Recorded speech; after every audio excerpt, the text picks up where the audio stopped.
Je m'appelle Élise. J'ai 68 ans et j'habite seule à Marseille, dans un appartement trop silencieux.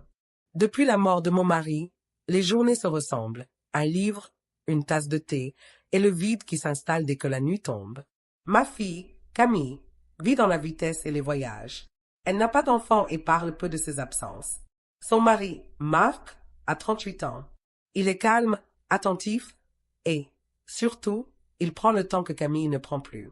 Tout a commencé un samedi banal. Je revenais du marché, les bras chargés, les paniers trop lourds. Dans l'escalier, mes jambes cédaient presque. Marc, qui sortait à ce moment-là, m'a aidé sans poser de questions. Il a pris mes sacs, a gravi les marches d'un pas sûr et a posé le tout sur ma table.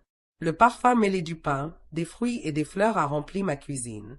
Ce fut un geste simple, mais ce jour-là, j'ai senti une présence qui manquait depuis longtemps. Le samedi suivant, il m'a proposé de m'accompagner. Ce sera plus facile à deux, dit-il. J'ai accepté. Et de fil en aiguille, ce rendez-vous est devenu notre habitude. Nous marchions côte à côte parmi les étals du marché. Les épices qui piquaient les narines, les voix fortes des vendeurs, les couleurs vives des tomates et des olives. J'aimais observer le monde à travers lui. Il choisissait les produits avec sérieux, portait mes sacs sans effort. Avec lui, je n'étais plus une vieille femme qui lutte contre ses paniers. J'étais simplement une femme qu'on accompagne. Au début, nos échanges restaient légers. Une recette, un souvenir, une remarque sur le prix des légumes. Mais bientôt, je me suis surprise à attendre ces samedis comme on attend une fête. Je préparais dans ma tête des phrases, des anecdotes que je voulais partager avec lui. Marc avait une qualité rare, il savait écouter. Ses silences n'étaient jamais vides, ils étaient une place qu'il me faisait. Un jour, alors que le marché se vidait, il m'a tendu une rose. Une seule, pas un bouquet. Pour votre livre de l'après-midi, a-t-il murmuré, presque gêné. J'ai senti mes doigts trembler en la prenant. Chez moi, je l'ai glissé dans un roman, comme un secret. Le parfum léger restait entre les pages. Ce geste m'a bouleversé plus qu'il n'aurait dû. Les semaines suivantes, il a répété ce geste, pas chaque fois, mais assez pour que j'en attende le moment. Une rose, parfois rouge, parfois blanche, toujours unique. Je les cachais entre mes livres, là où personne ne regardait. Camille n'avait jamais le temps de fouiller ma bibliothèque. Je me sentais protégée. Je me répétais qu'il ne s'agissait que d'attention, de délicatesse.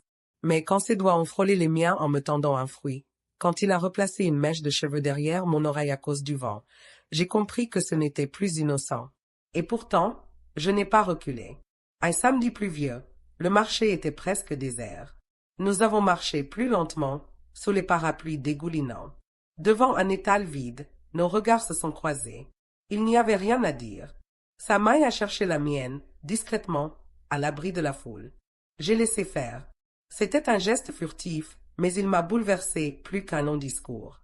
Ce soir-là, en rangeant mes achats, j'ai senti sur ma joue la chaleur d'un baiser rapide, hésitant, qu'il avait déposé avant de partir. J'ai eu le souffle coupé. Nous n'avions rien promis, rien dit, mais quelque chose venait de commencer. Dès lors, les samedis devinrent mon horizon. Je traversais la semaine avec une attente douce amère, celle d'un instant volé. Les roses séchaient lentement entre mes pages, silencieuses complices d'une histoire que personne ne devait savoir.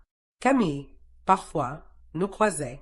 Elle voyait un mari serviable qui aidait sa belle-mère. Elle souriait sans soupçon. Moi, je me sentais coupable, mais incapable de rompre ce fil qui me faisait renaître. J'avais cru ma vie figée, mon cœur endormi.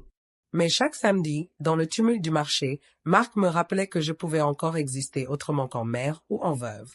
Et je savais déjà que cette lumière fragile, cachée dans mes livres, finirait par brûler plus fort que prévu. Les semaines ont continué à s'écouler, rythmées par nos samedis. Le marché était devenu notre refuge, un lieu bruyant et coloré qui, paradoxalement, nous offrait une discrétion parfaite. Au milieu des cris des marchands, des parfums d'épices, du poisson frais et des bouquets de fleurs, nous étions deux ombres qui se frôlaient sans attirer l'attention.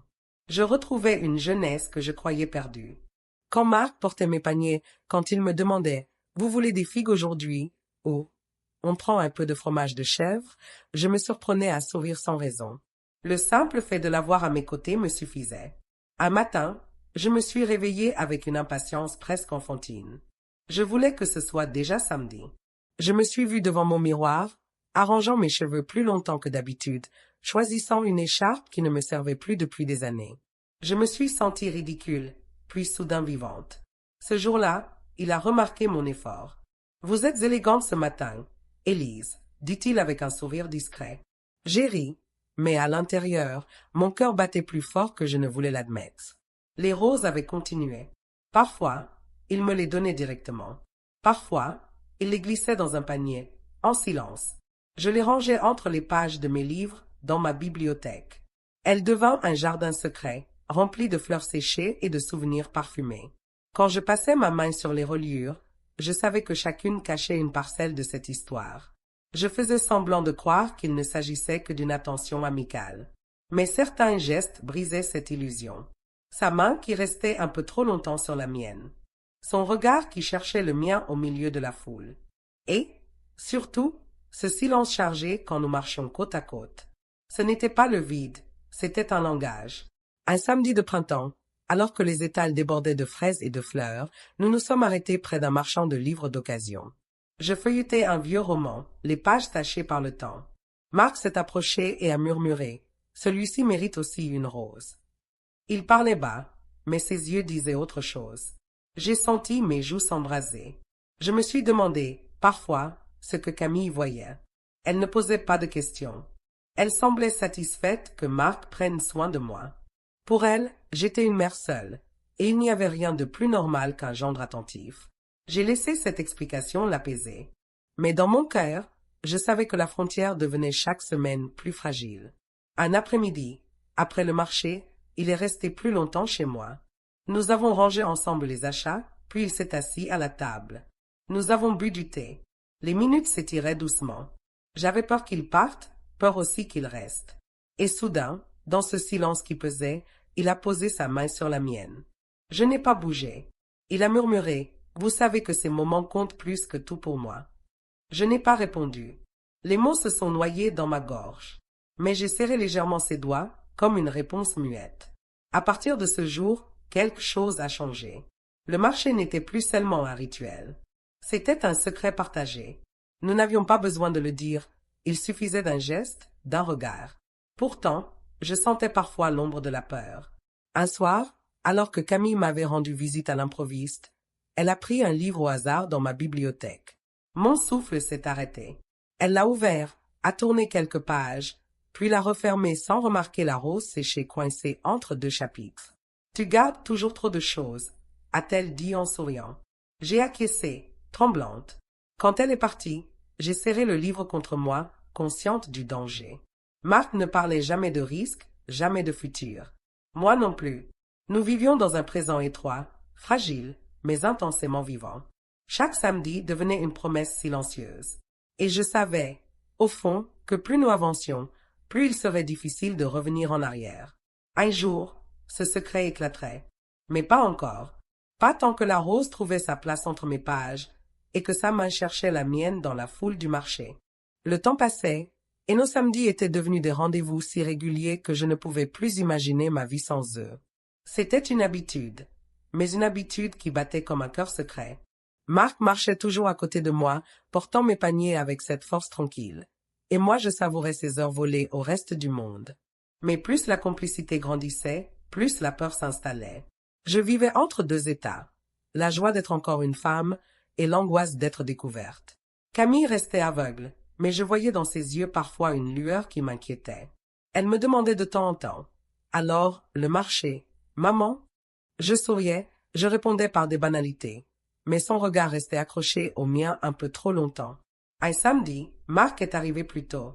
Nous avons marché longtemps, parlant de tout et de rien, jusqu'à ce qu'il me dise soudain. Vous savez, Élise, j'ai parfois peur que ça s'arrête. Sa voix était basse, presque un aveu. Je l'ai regardé, bouleversé. Moi aussi, je vivais dans cette peur. Mais je n'ai pas trouvé les mots pour la calmer. Ce même jour, il a acheté 2 roses. L'une pour moi, qu'il a glissée dans mon panier. L'autre, il l'a donnée à une vieille dame qui vendait des épices, juste pour la faire sourire. Ce geste m'a ému profondément.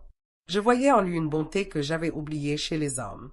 Mais en même temps, je me suis dit, si Camille voyait cela, comprendrait-elle? À la maison, en rangeant mes courses, il est resté à mes côtés. Nous avons ri d'une maladresse, puis soudain le silence est tombé. Ses yeux ont cherché les miens, et il m'a embrassé. Pas sur la joue, cette fois. Ses lèvres ont trouvé les miennes, doucement, comme une promesse et une question à la fois. Je n'ai pas résisté. Je n'ai pas reculé. Et dans ce baiser, j'ai senti 10 années de solitude s'effacer. Après, nous n'avons rien dit. Nous avons rangé le pain, les légumes, comme si rien ne s'était passé. Mais tout avait changé. Les jours suivants, j'ai vécu dans un trouble constant. Je revivais ce baiser, je le voulais encore, mais je tremblais à l'idée qu'il se répète. J'évitais les miroirs, car je craignais d'y voir une femme coupable. Mais au fond, j'y voyais aussi une femme vivante. Camille passa me voir un soir. Elle avait l'air fatiguée, un peu préoccupée. En rangeant mes livres, elle tira un volume et l'ouvrit. Mon cœur s'arrêta. Une rose séchée tomba sur la table. Elle la ramassa, la tourna entre ses doigts. « Tu gardes encore tes fleurs ?» demanda-t-elle avec un sourire doux, presque nostalgique. Je balbutiai un « oui », comme si c'était une vieille habitude innocente. Elle ne posa pas plus de questions.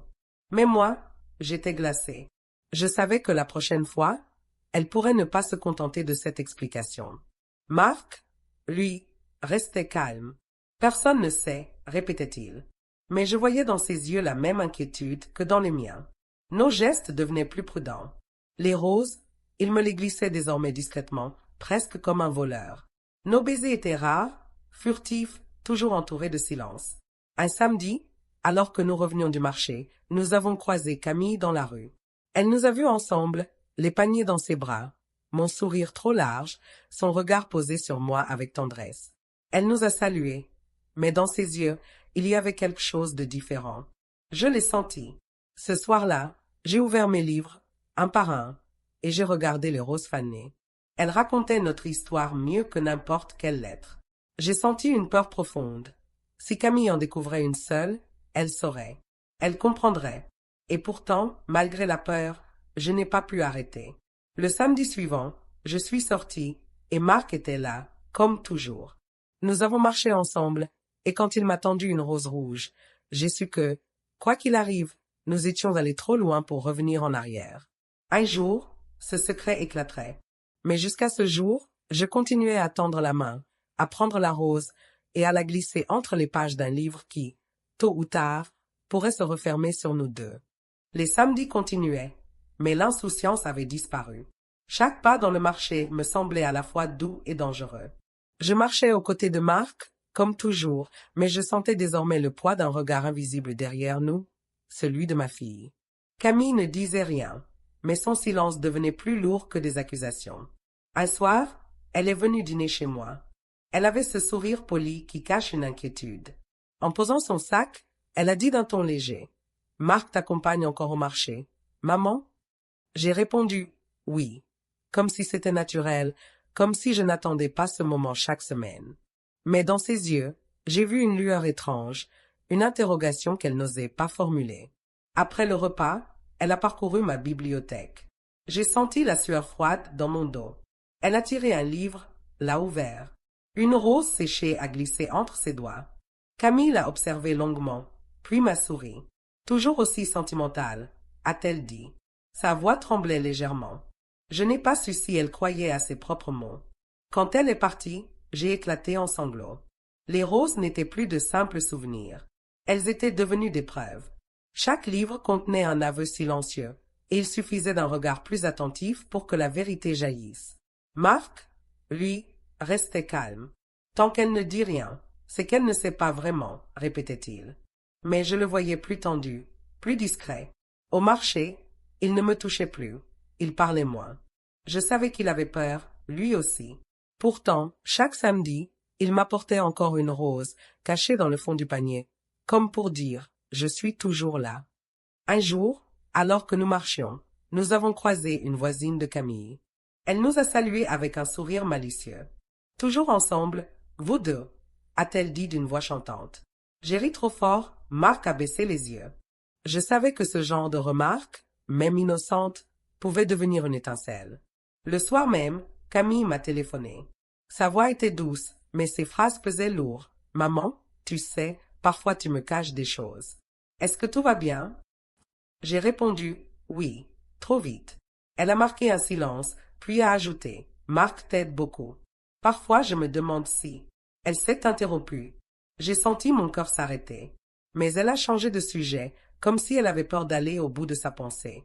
Les jours suivants, j'ai tenté de me convaincre que ce n'était qu'une impression, que Camille voyait des ombres là où il n'y avait rien. Mais au fond, je savais, elle commençait à comprendre. Le marché n'était plus un refuge. Chaque geste devenait une menace. Quand Marc effleurait ma main, je regardais autour de moi avec panique. Quand il me tendait une rose, je l'enfouissais aussitôt, le cœur battant. Même nos silences, autrefois si doux, me semblaient désormais dangereux. Un samedi, alors que nous rentrions, Marc s'est arrêté devant ma porte. « Élise, dit-il doucement, si Camille découvre tout, que ferons-nous » J'ai baissé les yeux. Je n'avais pas de réponse. Nous étions suspendus à un fil, et le fil craquait. Ce soir-là, j'ai ouvert un de mes livres et j'ai regardé toutes les roses séchées. Elles formaient un jardin fané, fragile, mais magnifique.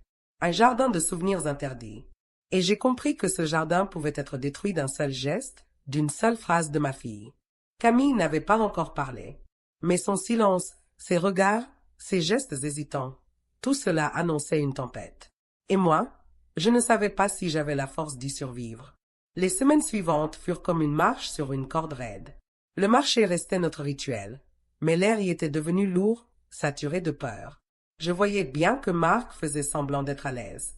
Il parlait des prix, de la fraîcheur des légumes, comme si rien n'avait changé. Mais son regard fuyait plus souvent, et sa main n'osait plus chercher la mienne. Chez moi, les roses séchées commençaient à s'accumuler. Chaque livre était devenu un coffre fermé sur notre secret.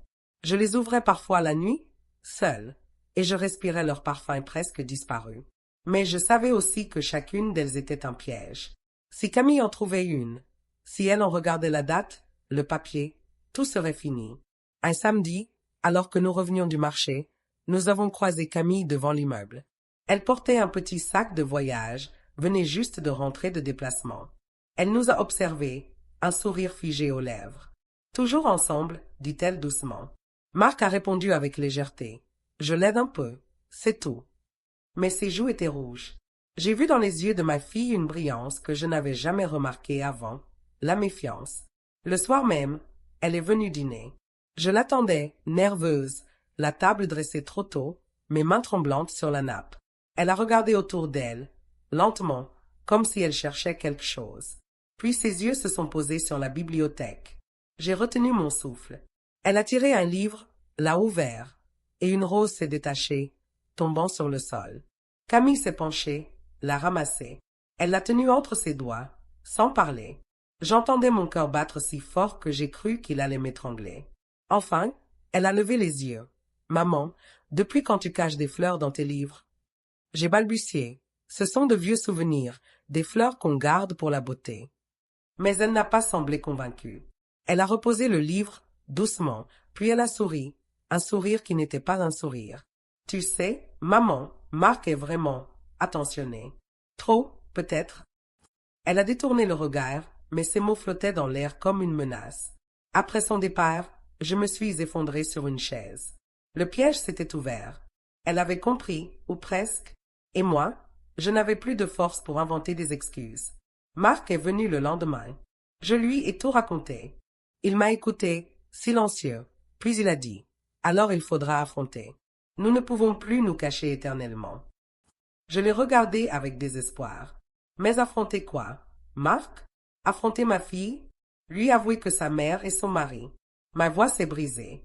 Il m'a serré contre lui. « Je ne veux pas te perdre. » Ces mots étaient sincères, mais derrière eux, je sentais la peur d'un homme pris au piège de sa propre vie. Les jours suivants, Camille ne m'a pas appelé. Le silence était plus cruel que des reproches. J'ai compris qu'elle préparait ses mots, qu'elle cherchait le moment pour me confronter. J'attendais ce moment comme on attend une tempête, le cœur serré, incapable d'empêcher l'inévitable. Un soir, la porte a sonné. Camille se tenait là, pâle, les yeux brillants. Elle a dit seulement « Il faut qu'on parle, maman ». J'ai su, à cet instant, que la vérité n'était plus une ombre. Elle allait devenir un cri. Camille s'assit à la table sans même enlever son manteau. Son visage était pâle, mais ses yeux brillaient d'une détermination qui me glaça. J'ai tenté de sourire, de l'accueillir avec douceur, mais ma voix se brisa sur un simple « Tu veux du thé ?» Elle secoua la tête. Ses mains tremblaient légèrement, et je compris qu'elle avait ruminé cette conversation depuis longtemps. « Maman, commença-t-elle, puis elle s'arrêta, cherchant ses mots. Le silence qui suivit était plus lourd que n'importe quelle accusation. Enfin, elle reprit. « Dis-moi la vérité. Toi et Marc, qu'est-ce qui se passe ?»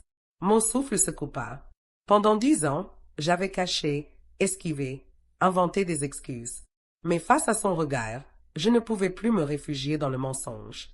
J'ai voulu répondre par un « rien », mais les mots moururent dans ma gorge.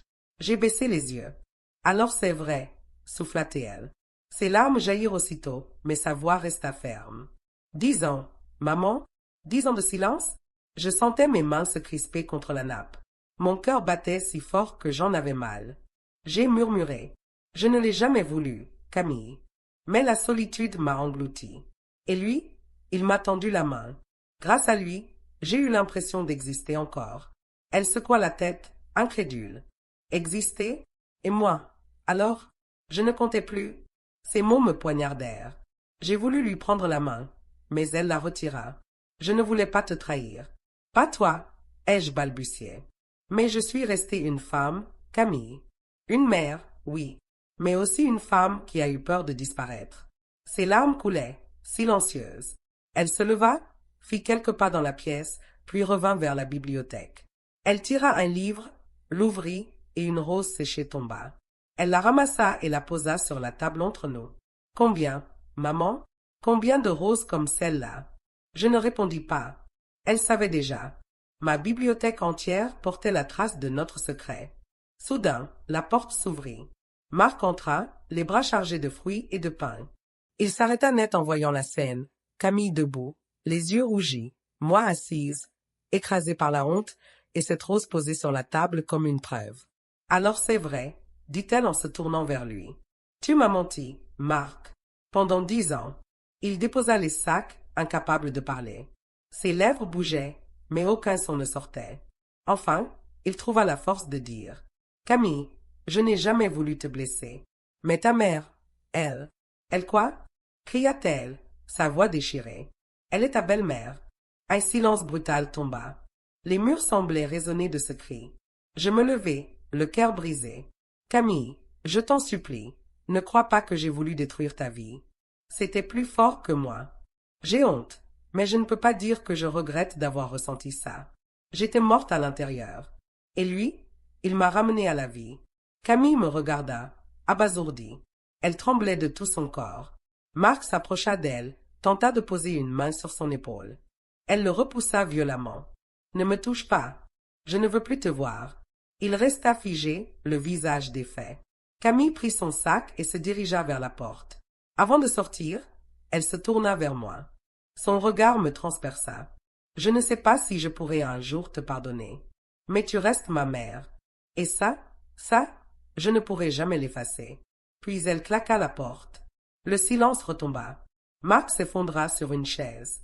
J'étais incapable de bouger. Nous savions tous les deux que c'était la fin de notre secret. Mais était-ce aussi la fin de nous? Les jours suivants furent un désert. Camille ne répondit pas à mes appels. Marc partit vivre chez un ami. Je passais mes journées dans mon appartement, entouré de livres et de roses séchées qui n'étaient plus des souvenirs tendres mais des preuves accablantes. Un matin, j'ai trouvé une enveloppe glissée sous ma porte. L'écriture de Camille. J'ai ouvert avec des mains tremblantes. « Maman, je suis en colère. Je suis blessée. Mais malgré tout, tu restes ma mère. Je ne veux pas te perdre. Laisse-moi du temps. Un jour, peut-être, je reviendrai. Camille. » Les larmes m'ont submergée. J'ai serré la lettre contre moi. Ce jour-là, j'ai pris une décision. Je suis allée vers ma bibliothèque. J'ai ouvert un à mes livres. J'ai retiré les roses séchées, les unes après les autres. Chacune portait un souvenir, un instant de bonheur interdit. J'ai tout rassemblé dans une boîte. Puis je suis sortie et je suis allée jusqu'au Vieux-Port. Là, face à la mer, j'ai laissé le vent emporter les pétales. Marc est venu me voir plus tard. Ses yeux étaient cernés, sa voix basse. « Élise, je ne peux pas continuer. Pas si ça détruit ta fille. » J'ai hoché la tête. Nous savions que notre histoire était terminée. Mais dans son regard, je lus la même chose que dans le mien. Nous ne regretterions jamais ces années, malgré la douleur. Aujourd'hui, les samedis sont redevenus silencieux. Je vais parfois au marché seul. Je passe devant l'étal des fleurs et je détourne les yeux. Mais parfois, en ouvrant un livre, je trouve un pétale oublié collé à la page. Alors mon cœur bat encore, comme au premier jour. Camille ne m'a pas encore pardonné, mais elle revient peu à peu. Elle m'appelle de temps en temps, viens prendre un café. Nous parlons de tout sauf de lui, sauf de nous. Son regard est dur, mais il s'adoucit parfois. Je sais que le chemin sera long. Et moi, je continue. Je vis avec ce jardin secret fané que j'ai dû laisser mourir. Mais au fond de moi, une certitude demeure. Même dans l'interdit, même dans la honte, j'ai connu un amour que personne ne pourra m'enlever. La fin reste ouverte. Camille choisira peut-être de me pardonner, ou peut-être pas. Marc trouvera sans doute une autre vie, loin de moi. Quant à moi, je garde ce silence comme un dernier refuge. Car au-delà des roses séchées et des livres refermés, il reste cette vérité simple. J'ai aimé, et j'ai été aimé. Et cela, même le temps ne pourra l'effacer.